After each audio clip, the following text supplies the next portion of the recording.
Imam Hasan Al-Basri, bolehkah tunjukkan padaku cara untuk aku dapat melihat anakku agar hilang kerinduanku padanya. Lalu Hasan Al-Basri mengajar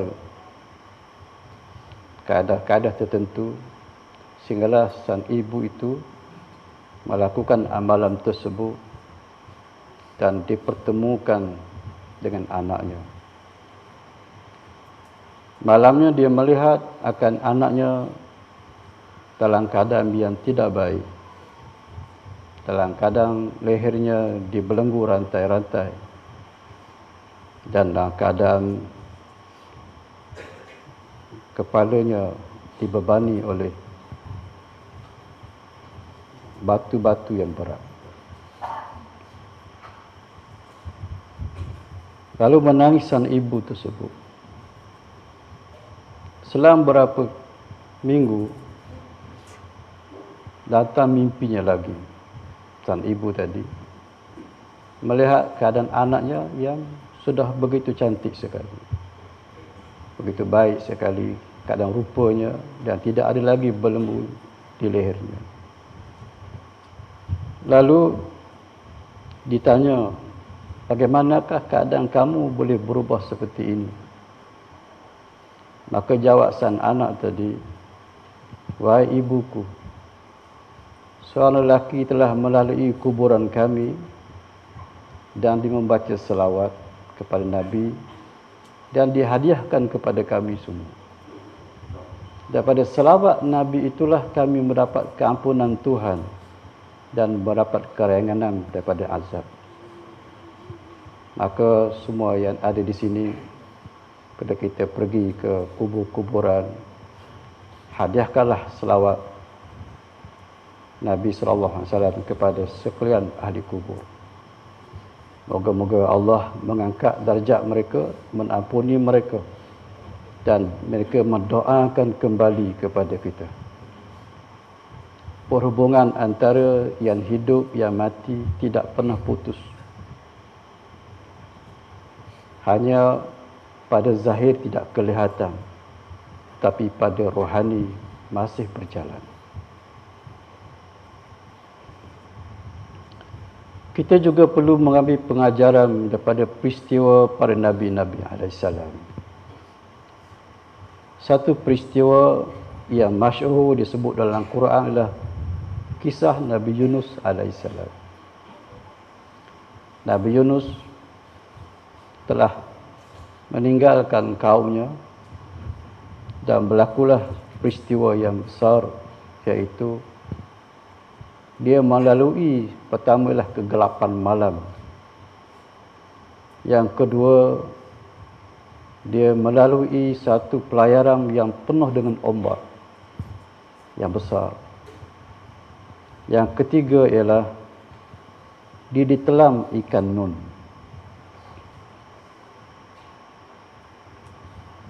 Maka apakah peristiwa ini yang perlu kita ambil dari segi tafsiran orang-orang sufi, orang-orang hakikat? Ditafsir oleh Syekh Badiuzzzaman An-Nursi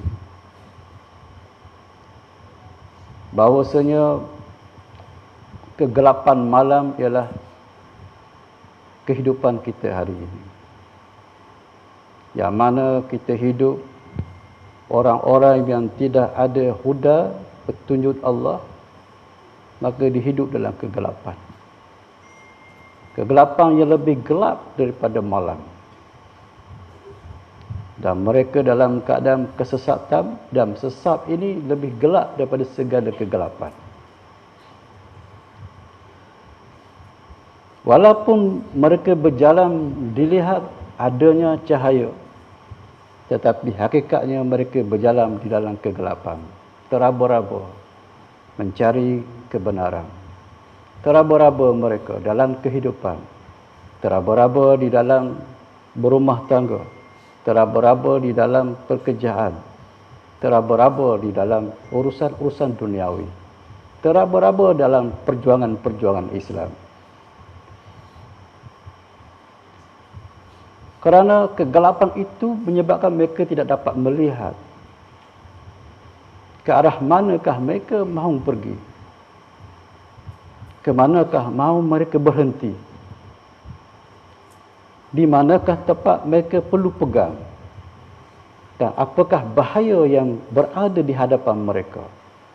Mereka tidak dapat mampu melihatnya. Justru itu, bagaimana mentari yang keluar pada siangnya yang menyebabkan kita dapat melihat, begitulah manusia yang berjalan dengan Al-Quran, menyinari di dalam kalbunya petunjuk yang dibawa oleh Nabi SAW. Maka itulah cahaya yang dia berjalan, yang menerangi dalam kehidupannya. Allah Subhanahu Wa Taala menjadikan kalbu itu sebagai tempat interaksi kita dengannya, sebagai tempat untuk kita mengingatinya, sebagai tempat kita bermakrifat kepadanya. Justru itu, kegelapan kalbu itu mesti dicahayakan dengan kita beramal, dengan kita solat, kita berzikir, kita berselawat.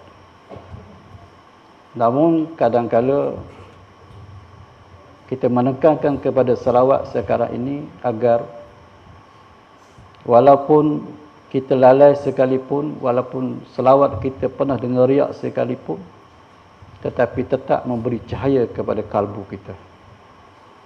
Kerana Allah Ta'ala menjadikan selawat itu amalan yang akan tetap mendapat pahala ataupun cahaya kepada hamba-hambanya, walaupun mereka melakukan dalam keadaan lalai dan keadaan riak sekalipun.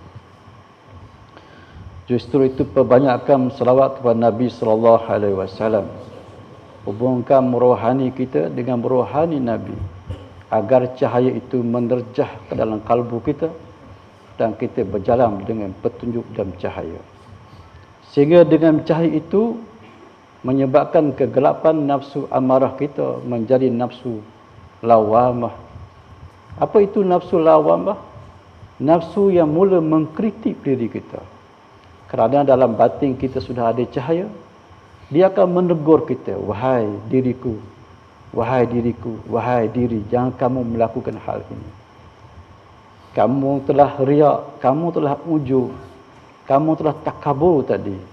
Perkataanmu menyakiti hamba-hambamu. Perkataanmu telah menyakiti sahabat-sahabatmu. Perkataanmu telah menyakiti suamimu, menyakiti isterimu, menyakiti orang-orang yang dekat denganmu. Orang-orang yang banyak menyakiti orang-orang sekelilingnya, mereka tidak boleh berjalan kepada Allah.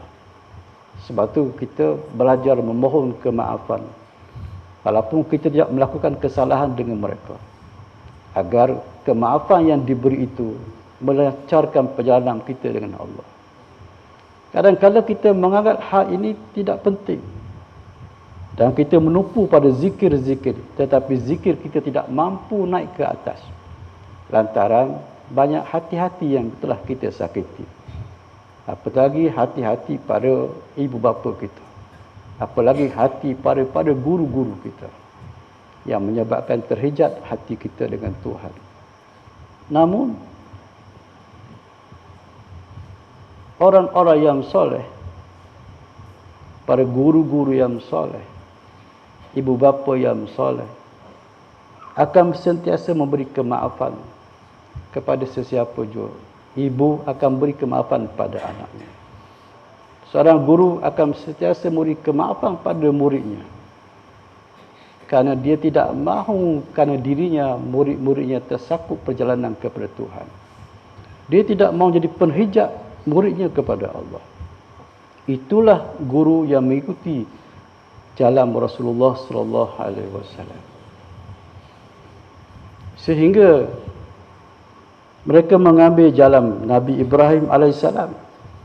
Nabi Ibrahim mengatakan, ya Tuhanku, sesiapa yang mengikutiku, maka dia dalam kebenaran. Dan sesiapa yang meninggalku, menentangku, engkaulah yang maha pengampun dan maha penyayang. Tidak, Nabi Ibrahim mengutuk orang-orang yang menentangnya, orang yang meninggalkannya.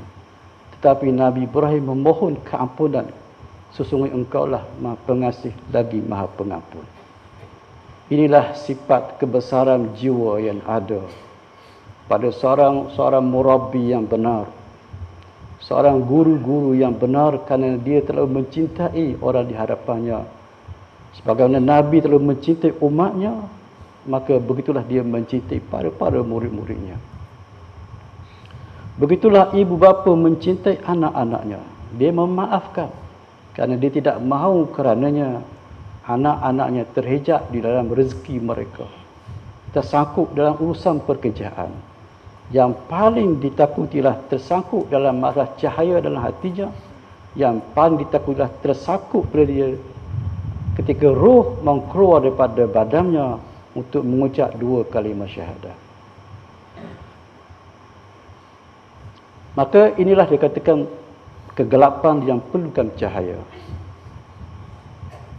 Dan bila kita bermusafir, kita perlukan teman. Dan tidaklah teman yang paling baiklah pada guru-guru yang benar. Dialah yang menjadi teman kita dalam perjalanan ini. Walaupun kita tidak bersama pada zahirnya, tapi segi rohaninya kita sentiasa bersamanya. Dan dia menjadi pemimpin amir kita di hadapan untuk kita berjalan. Jangan kita berjalan bersendirian tanpa orang di hadapan kita memimpin kita. Kerana kita buta dalam perjalanan ini. Kita tak kenal pun apa itu ujub, riya, takabur, apa itu sama'ah, apa itu cinta dunia, apa itu dengki, hasad, dendam dan sebagainya. Kita merasai kita benar, kita merasai batin kita sudah suci.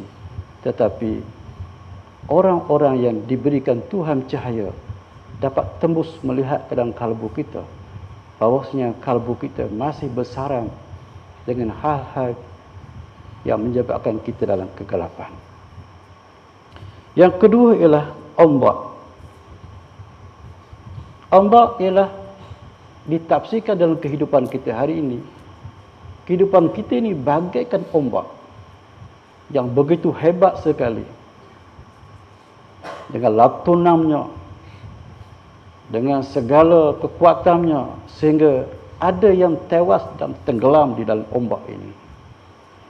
Inilah dunia di hadapan kita.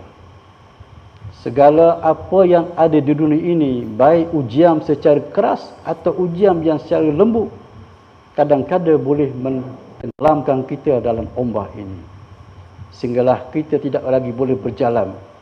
Kita hancur, kita hanyut, ditelan oleh ombak dunia. Kita menjadi pencinta dunia. Kita menjadi penyembah dunia. Kita menjadi orang yang lalai dengan Tuhan. Kita menjadi orang yang meninggalkan matlamat kita akhirat. Dan kita menjadikan dunia itu sebagai matlamat kita. Kita tenggelam di dalam pangkat, tenggelam di dalam pengikut, tenggelam dalam harta, tenggelam di dalam segala kelebihan-kelebihan yang Tuhan berikan kepada kita. Apabila kita tenggelam dalam duniawi ini, maka kita semakin jauh dengan Allah. Kita tenggelam di dalam kegelapan ombak ini, maka kita semakin jauh dengan akhirat. Maka berjaga-jagalah diri kita agar kita tetap tenggelam dalam lautan ini, di hadapan kita ini. Malah lautan ini lebih ganas daripada lautan yang ada di lautan sekarang. Ombak yang ada di sini lebih ganas. Kerana ombak yang ada di sana, di dalam lautan, dia hanya menghilangkan nyawa kita. Tetapi ombak yang ada di dunia ini, dia boleh menghilangkan iman kita, menghilangkan tauhid kita, menghilangkan Tuhan dalam kalbu kita. Bahayanya, berhati-hatilah. Sama ada mereka yang menghadapi musibah ataupun mereka yang mendapat kenikmatan. Berhati-hati dengan ombak kenikmatan dan berhati-hati dengan ombak-ombak musibah ini. Kekalkan, teguhkan pendirian kita. Duduk dengan kebenaran tauhid. Kalau diberi kenikmatan, pandangkan ia daripada Allah. Jangan sombong, jangan takabur dengan kenikmatan tersebut. Segalanya bukan milik kita, adalah milik Allah sedang menguji kita dengan kenikmatan. Dan bila diberi musibah, teguhkan bentirian kita. Teguhkan. Jadikanlah kita orang yang beribadah di dalam penderitaan. Orang kaya beribadah dengan kekayaannya.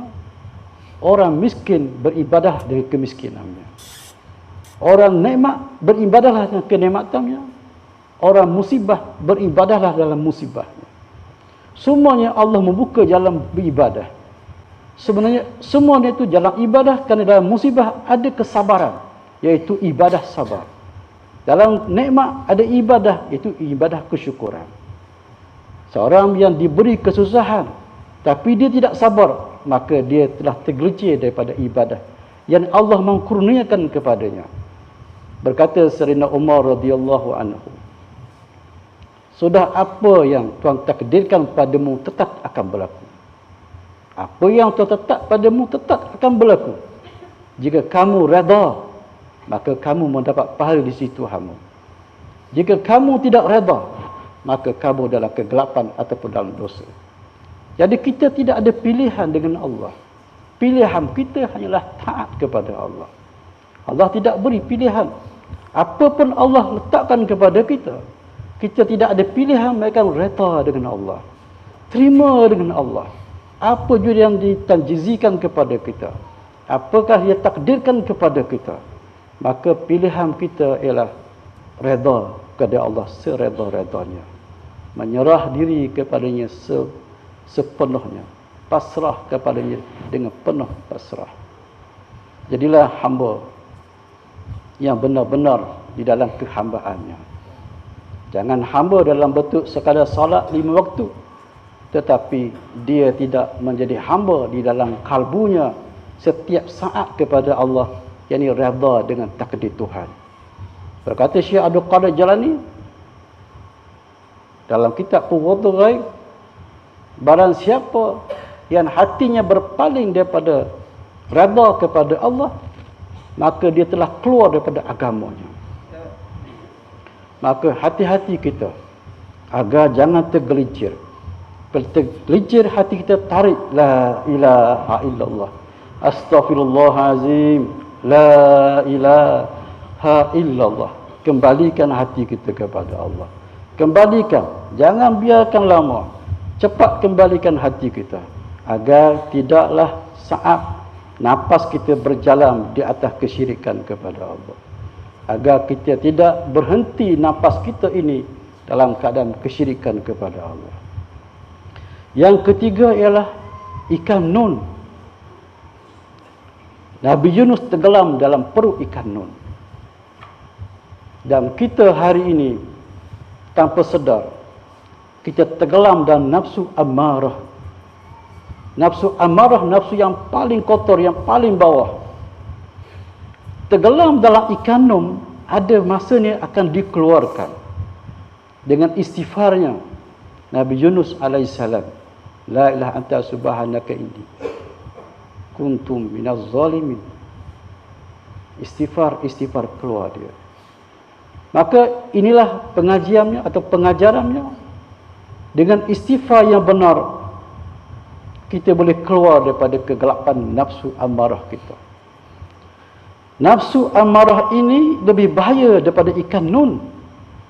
Karena ikan nun juga kalau dibiarkan lama di dalam itu, dia hanya akan menyebabkan kematian, keazaban di atas duniawi ini. Tetapi nafsu amarah ini, kalau kita duduk dalam nafsu amarah ini, tenggelam di dalamnya, kita akan bukan mendapat azab di duniawi ini, tetapi kita menjadi orang yang merugi, yakni akan mendapat keazaban di akhirat kekal abadi. Kekal. Kalau tidak kekal pun, mana lama kita. Lama di dunia tidak sama dengan lama di dunia. Di akhirat tidak sama dengan dunia ini. Maka orang yang hidupnya duduk dalam nafsu amarah, nafsu kesombongan, nafsu kekotoran, nafsu dendam, riya, unjuk, tamak, halaba, dia berada di dalam kegelapan ataupun bahaya yang lebih daripada ikan nun tadi. Dan ini boleh menyebabkan dia menderita. Kalau Nabi Yunus dikeluarkan, maka situlah keampunan Allah kepadanya di akhirat nanti. Disebabkan nafsu amarahnya, dia diazab Tuhan. Dia membawa dirinya ke dalam neraka. Allah tidak menazabkan kita. Allah tidak menzalimi hamba-Nya. Tapi yang menzalimi diri kita ialah kita sendiri. Sebab tu dikatakan musuh yang paling besar, yang lebih daripada syaitan, bukan iblis musuh kita yang besar. Musuh yang paling besar adalah nafsu amarah ini. Dia lebih dahsyat daripada iblis, kerana iblis hanya menggunakan nafsu yang ada dalam kalbu kita. Kalau nafsu dalam kalbu kita telah dibina dengan nafsu mutmainnah, dia tidak boleh tembus ke dalam kalbu kita. Tetapi selagi dalam kalbu kita adanya putrinya, adanya, kalau anjing itu adanya bangkai ataupun adanya tulang di dalam kalbu itu, dia akan datang kepada kita. Iblis akan masuk ke dalam kalbu yang ada kesombongan. Kesombongan pula ada yang mudarat hanya untuk dirinya, ada yang mudarat kepada masyarakat. Yang mudarat pada dirinya ialah orang yang sombong dengan harta, yang sombong dengan pangkat, sombong dengan kecantikan dia, sombong dengan kekuatan dia, sombong dengan keturunan dia. Tapi sombong pada ilmu bahaya. Kerana dia merasa ilmu yang paling benar, dialah pendapat paling benar, dan yang lain tidak benar, sehinggalah dengan kesombongan itu mewujudkan kelompok yang mengikutinya akan menolak kelompok yang lain. Dan di sini timbul perpecahan yang besar dalam masyarakat kita, disebabkan lahirnya orang-orang yang ada ilmu sombong dengan ilmunya, tidak boleh menerima perbezaan pendapat dengan orang-orang lain, malah mengatakan mereka yang terbaik, mereka yang paling benar dan yang lain tidak benar. Dan kesombongan ini memberi mudarat pada ramai orang. Jadi berhati-hatilah dengan diri kita ini. Sentiasalah bertaubat kepada Allah, beristighfar kepada Allah, takutlah kepada Allah, goncangkanlah hati kita siang dan malam dengan tangisan kepada Allah, kegerunan kita kepada Allah, agar jiwa kita, rohani kita tidak ditipu oleh nafsu yang dalam diri kita sendiri, musuh yang dalam diri kita sendiri, yang melalaikan, yang melemahkan kita, yang mengamankan kita daripada murka Tuhan. Dia bisikkan apa yang kita lakukan ini tidak akan dimurkai oleh Allah. Itulah dipanggil nafsu yang mengamankan kamu walaupun kamu melakukan kesalahan. Moga-moga Allah menyelamatkan kita semua daripada kegelapan, daripada ombak duniawi ini, daripada tenggelam dalam nafsu amarah. Ya Allah, Ya Allah, Ya Rahman, Ya Rahim, Ya Zal Jalal wal Ikram. Ya Allah, Ya Allah, Ya Tuhan kami hamba-Mu yang dhaif, Ya Allah. Kami hamba-Mu yang lemah, Ya Allah. Kami hamba-Mu yang tertipu ini, Ya Allah. Kami hamba-Mu yang lalai ini, Ya Allah. Kami hamba-Mu yang tidak berdaya ini, Ya Allah. Ya Tuhan.